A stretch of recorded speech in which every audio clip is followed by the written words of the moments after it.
All right, we're about to dive into one of the most notoriously difficult books out there, Karl Marx's Capital. But don't worry, we're skipping the dense theory. Instead, we're going to uncover a really fascinating story that's hidden inside its pages. The story of the secret life of money and its endless quest to become, well, more money. Now, what's wild is that this story comes from a book that almost didn't even exist. Marx passed away before he could finish it, and what he left behind was just a total mess of notes. It was his best friend, Friedrich Engels, who took on the absolutely massive job of trying to piece it all together. And Engels said he found this huge pile of fragmented texts, written in a super casual conversational style. It was apparently full of inside jokes and scribbled in handwriting so messy that sometimes even Marx couldn't read his own writing. It was basically a massive work of literary detective work. And buried deep inside all those rescued notes is this simple, almost elegant formula. Now, I know, it might look like a chemistry equation, but it's not. It's actually the blueprint for what Marx called the circuit of capital. Think of it as our treasure map. It shows us the exact journey money takes to grow, and we're going to follow it step by step. So, every journey needs a hero, or at least a main character. Ours is a sum of money, which the formula just calls M. This is our starting point. Picture it as capital, just sitting in an account, ready to start its big adventure. The very first quest, M to C, is to change from money into commodities. But we're not talking about just any old commodities. The capitalist uses this money to buy two very specific things. First, labor power, that's L, which is just the ability of people to work. And second, the means of production, or MP, the factories, the raw materials, the machines, basically all the stuff you need for that labor to get to work. But here's the thing. That one transaction, money buying someone's ability to work, isn't just a simple shopping trip. Marx says it actually reveals a deep social relationship. For that sale to even be possible, you have to have one group of people who own all the factories and materials, and another group who owns absolutely nothing except their ability to work, which they pretty much have to sell just to get by.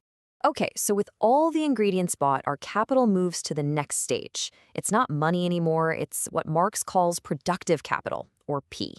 It goes into this kind of black box, this transformation chamber, the production process. The factory doors swing shut, and for a moment, the buying and selling stops.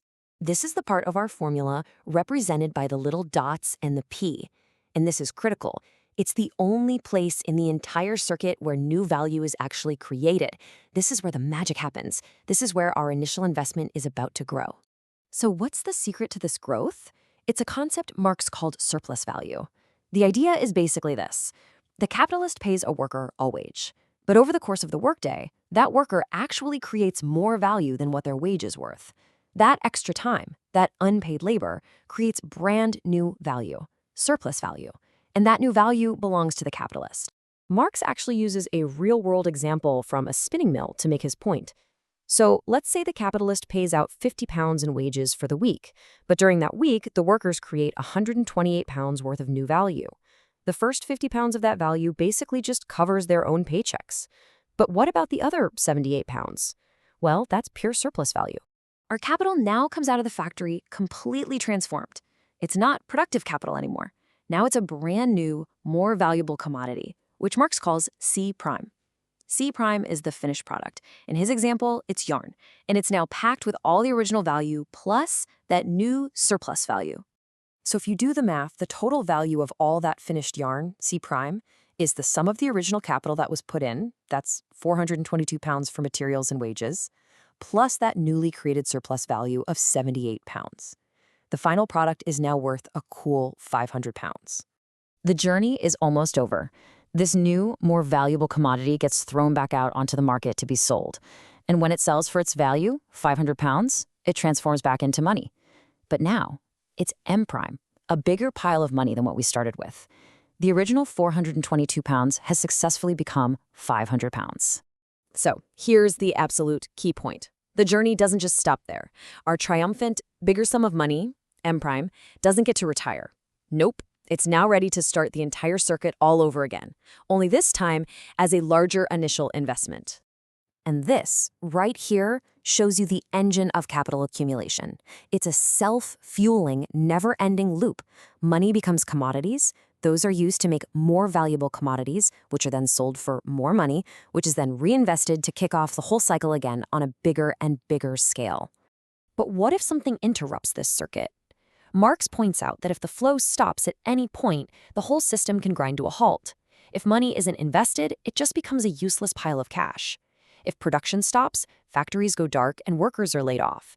And if the final products can't be sold, they just stack up in a warehouse, clogging up the whole system. And that leaves us with one last big thought. If this model is basically right, then the health of our entire economy depends on the constant, smooth flow of this circuit.